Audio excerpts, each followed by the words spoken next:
Aqui estamos para dar sequência à leitura do livro Loucura sobre o Novo Prisma, um estudo psíquico-fisiológico, escrito por Bezerra de Menezes. Eu lembro, mais uma vez, que são capítulos muito longos, por isso eu parti em leituras menores, para não cansar você, leitor. Então, seria interessante que vocês ouvissem, no mínimo por volta de 1 minuto do capítulo anterior, para darem continuidade. Nesse início de leitura, o Dr. Bezerra está nos falando das diversas modalidades de mediunidade, os diversos tipos de mediunidade, para que a gente possa, mais do meio da leitura adiante, identificar o processo mediúnico e podendo assim avaliar se o processo com o paciente é desequilíbrio mental ou espiritual. Então vamos continuar a leitura do primeiro capítulo. Uma segunda sessão se realizou em minha casa com a assistência de Weber e Schreiber. Me perdoem sempre as pronúncias. Violenta detonação deu-se como descarga de botelhas, ou seja, de potes de leite, e nós, voltando-nos assustados, reconhecemos que uma porta de meia polegada de espessura se tinha rachado de cima a baixo, sem o menor contato de Slade. Os estilhaços caíram a 1,5 m das costas. Surpreendeu-nos esta manifestação de tão possante força mecânica e eu perguntei a Slade, o que significa aquilo? Ao que respondeu ele que à sua presença davam-se às vezes aqueles fenômenos.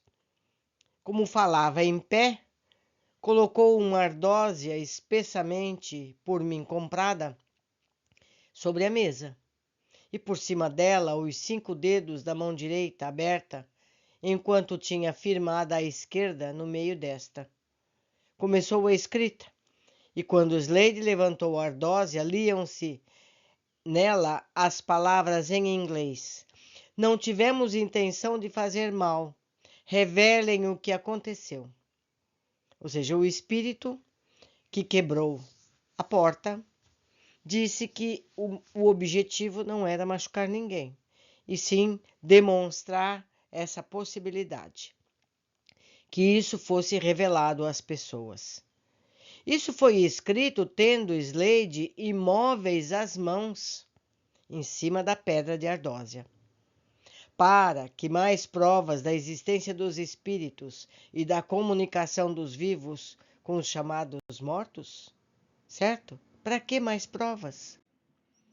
O que aí fica exposto procede de fontes tão respeitáveis que só a má-fé ou cegueira invencível pode recusar. Se os mais notáveis homens de ciência podem ser suspeitos de loucura ou de embuste, pelo fato de afirmarem que viram, o que viram contrário, e o que se tem por verdade, de que serve multiplicar testemunhos, e de que modo há que a ciência limpar-se dos erros que a inquinam? Em todo caso, para não faltarmos ao programa que prometemos seguir, daremos em seguimento às observações daqueles sábios, as que temos nós mesmos feitos em nossa estreitíssima esfera. Terceira demonstração: fatos de nossa observação. Para não darmos maior desenvolvimento a este capítulo, que já demasiado longo limitaremos a exposição dos fatos da nossa observação, demonstrativos da existência da alma. Em uma de nossas sessões de experiência, o médium José Inácio da Silveira ficou sonambulizado espontaneamente, sem a intenção visível de ninguém, como acontece com todos com quem trabalhamos. Quem fez aquela operação? Os assistentes não, porque nenhum saiu de seu assento. Nenhum fez passes como usam os magnetizadores e hipnotizadores. O próprio médium também não, porque os 3 ou 4 presentes somente em sonambulismo, apesar de todos se concentrarem o designado para o trabalho, com exceções caríssimas. Será porque, por ser um destinado para o trabalho, fica este predisposto e é somente sobre ele que se encontra a influência fluídica dos assistentes? Parece razoável. Mas quando o designado está predisposto e aos assistentes com atenção sobre ele, e outro é sonambulizado, aqui dúvida não pode haver de que a ação não procede dos assistentes, nem da concentração do médium, pois concentrados estão todos. Inquestionavelmente, sendo a sonambulização uma operação que requer agente e paciente, e não descobrindo nós o agente, no caso em questão, temos razão para concluir que o agente é invisível. Tergiversem enquanto quiserem, o fato é esse, e o fato só tem esta explicação. Sonambulização por agente invisível, ou seja, pelo espírito que as pessoas não estão vendo. O médium Silveira, dizíamos, ficou sonambulizado e, neste estado, discutiu conosco, sustentando a doutrina da Igreja Católica contra a religião espírita. Compreendemos que falava ali um padre, e no fim declarou-nos que o era e que se chamava José Pereira do Amaral. Inquirindo a respeito, soubemos que o senhor José Augusto Ramos da Silveira, do Faial, que conheceu em sua terra um padre daquele nome, morto havia 20 anos e conhecido por Padre Caridade, por ser muito caridoso. O médium falava de teologia, como só podia fazê-lo quem possuísse vastos conhecimentos da matéria, e, no entanto, sendo moço de 20 e poucos anos, empregado do comércio, nada sabia de teologia. Como explicar esse fato de discorrer amplamente o médium sobre o assunto que ignora, não havendo entre os assistentes quem partilhe as ideias que sustenta? A explicação que acode, a quem não é arrastado por fanatismo ou por espírito de sistema, não pode ser senão que o médium não falou por si, mas que estranha inteligência aproveitou sua mediunidade. Em nosso caso, é isso tanto mais racional quanto o discurso foi sobre a teologia e o discursador declarou ser padre. Outro fato digno de atenção. O doutor Alcoforado, deputado pela província de Pernambuco, assistia silencioso a frequentes discussões que tínhamos sobre espiritismo com o conselheiro MacDonald, deputado do Pará, ministro de Justiça, fanático católico romano. Um dia, quando voltávamos os dois à polêmica, interveio Alcoforado, dizendo: que nome, hein, meus amigos, que nome! Alcoforado. Disse ele: tenho os ouvidos sempre calado, mas disposto a estudar a questão que me cativou o interesse. Fui ao médium João Gonçalves do Nascimento, que não me conhece, e, para a experiência, pedi-lhe o diagnóstico da moléstia de meu pai, o Dr. José Bernardo Alcoforado, que se acha na cidade do Recife e sofre há cerca de 2 anos. Nascimento, para todo o seu trabalho, só me pediu o nome de batismo e a idade do doente. Tomando o lápis, escreveu exata e minuciosamente quanto padece meu pai, discriminando o que é sintomático do que é orgânico. Maravilhou-me o fato de um homem que não é médico, que não viu nem examinou o doente, que não podia fazê-lo por achar-se a centenas de léguas de distância, descrever com a maior precisão todos os seus sofrimentos. Lembrei-me, porém, de que alguns querem explicar esse fenômeno pela transmissão do pensamento, e conquanto mesmo isto me fosse admirável, fiquei em dúvida se não seria do meu pensamento que Nascimento recebera todos aqueles conhecimentos. Tal dúvida, no entanto, dissipou-se por ter o médium concluído o seu trabalho, declarando que todo o mal provém da inflamação de um ponto da medula, efeito de uma queda que meu pai dera de um cavalo. Eu não pensava em semelhante fato, nem jamais supus que tivesse ele relação com a moléstia, e pois não podia ter havido transmissão de pensamento. Entretanto, acrescentou, julgo que o médium descobriu a verdadeira causa do mal, pois pensando bem, lembrei-me de que a moléstia data exatamente do tempo daquele fato, que é real. O conselheiro explicou tudo pelo demônio, que não tem a lamentável franqueza de crer em demônios. Como explicará?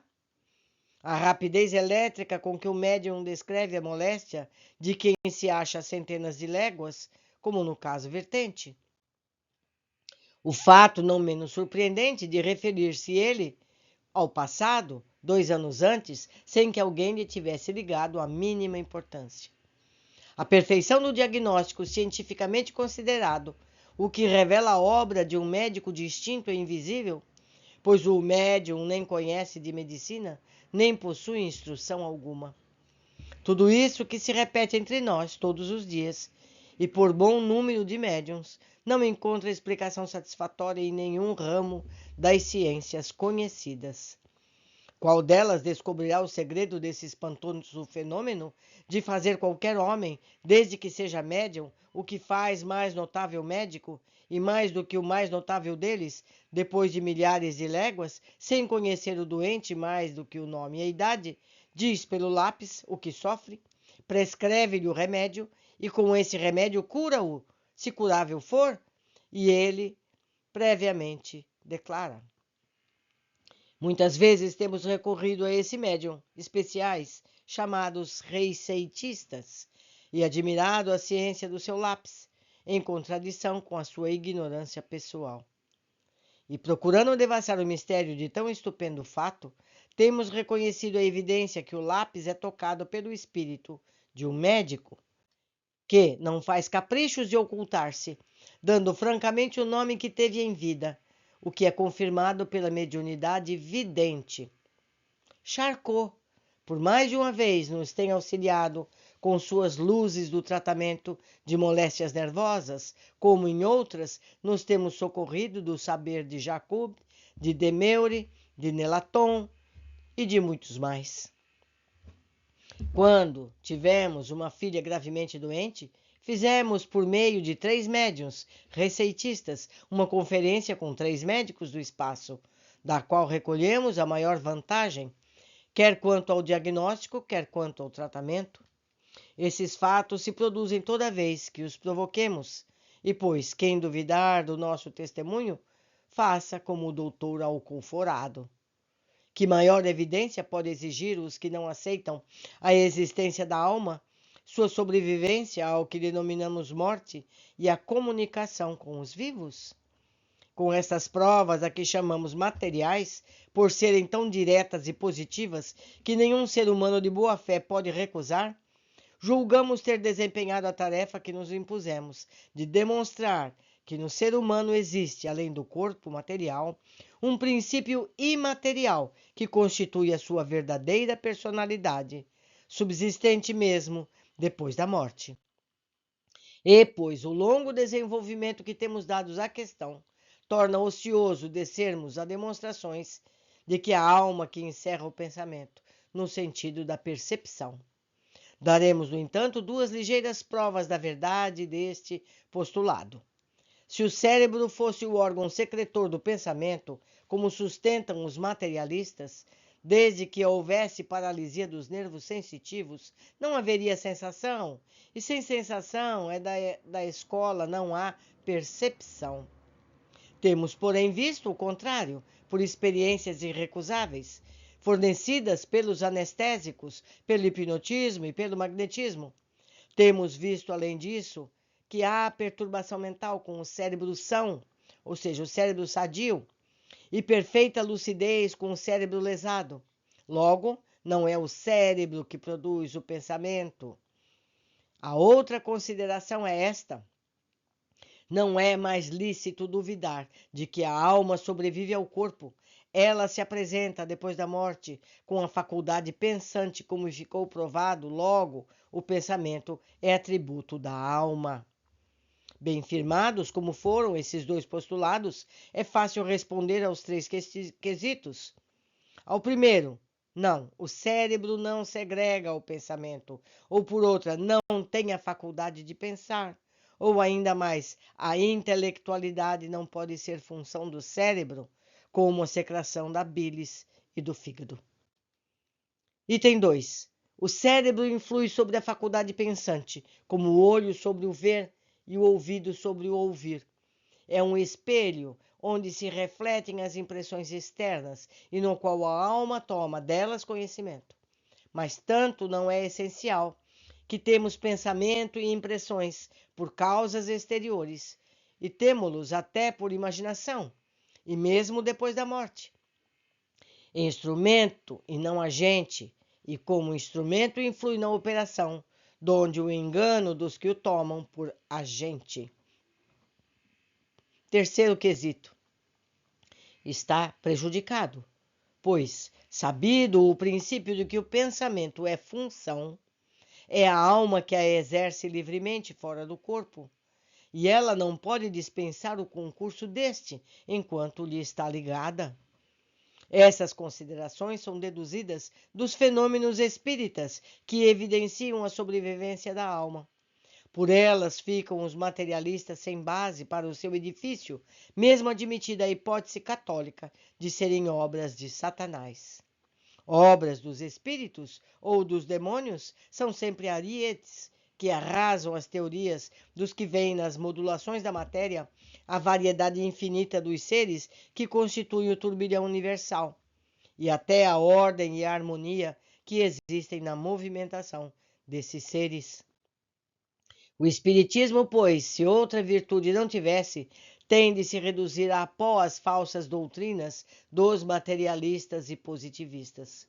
Serem tais obras produzidas por espíritos das trevas ou por espíritos humanos, questão é que só entende com os espiritualistas, embora nesse terreno reclame solução, porque é essencial ao nosso fim saber qual a natureza dessas forças invisíveis que atuam sobre nós.